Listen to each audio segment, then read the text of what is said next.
Good morning! Happy Sunday everyone! Sinipag na naman tayo. Nandito tayo ngayon sa Family Park dito sa Valenzuela. So ayan, walking tayo mga kaibigan. Kahit nabasa-basa daan, yung lupa dahil nag-uulan na mga kaibigan. Tingnan nyo naman. No? Ito yung Family Park dito sa Valenzuela po. Dito lang po sa bandang Karuhatan. Malapit lang dito sa bahay. Pwedeng lakarin, pwedeng 20 to 30 minutes from house to Family Park. Yan po ang loob mga kaibigan.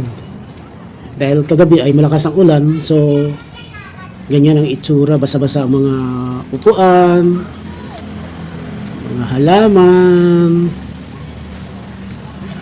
Oh yes, fresh na fresh pa rin ang Family Park dahil green na green. Mayroong iilan dito na nakasabayan kong naglalakad-lakad, walking, jogging dahil medyo umaambon-ambon mga kaibigan. Happy Sunday everyone. Yes, malago ang mga damo ngayon dahil nag-uulan. Maganda ang mga kulay, mag-green. Yes, of course. Ngayon ko lang ulit nagawa ito dahil sinisipag ako. Kadalasan kasi sa umaga ay ang sarap matulog. Ang hirap bumangon ng napakaaga. Diba? Ang sarap matulog kaya. So, for today's video ay sinipag si Lolo. So, ayan po ako mga kaibigan. Hindi po ako nakasapatos, naka sandals ng rubber, tapos ng medyas. So, pwede na. Kahit mabasa ay okay lang kasi nag-uulan-ulan, diba? Yes, come here and join me sa paglalakad-lakad dito sa Family Park. Napaka-press at masarap yung simoy ng hangin habang naglalakad-lakad dito. Yes, may mga part pa rin na ginagawa rito mga kaibigan. So, hindi ko na binidyohan para hindi na magandang tingnan sa video. So, ayan po, basa-basa yung mga lamesa, oh. Diba? Wala pang katao-tao dahil napakaaga pa yan. Mga, 6:30 ng umaga.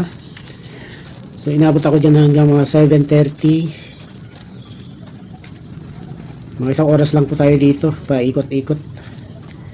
So, ayan po yung dati kong pinag-exercisean, may bakod, bawal daw munang maggamit kasi inaayos, under maintenance. At saka ito yung bagong ginawa nila.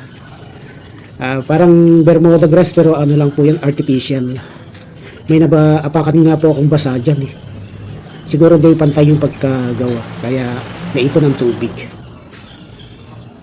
Oh yes, that's all mga kaibigan. Thank you so much and God bless us all.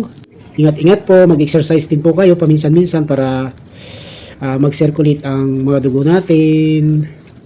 Kailangan magsipag-sipag lang, hindi yung puro tayo nakahiga or ayan basang-basa yung lupa ayan yan yung fountain kaso hindi pinapagana dahil nag-uulan po. Okay, thank you and bye bye, see you again next time mga kaibigan. Peace.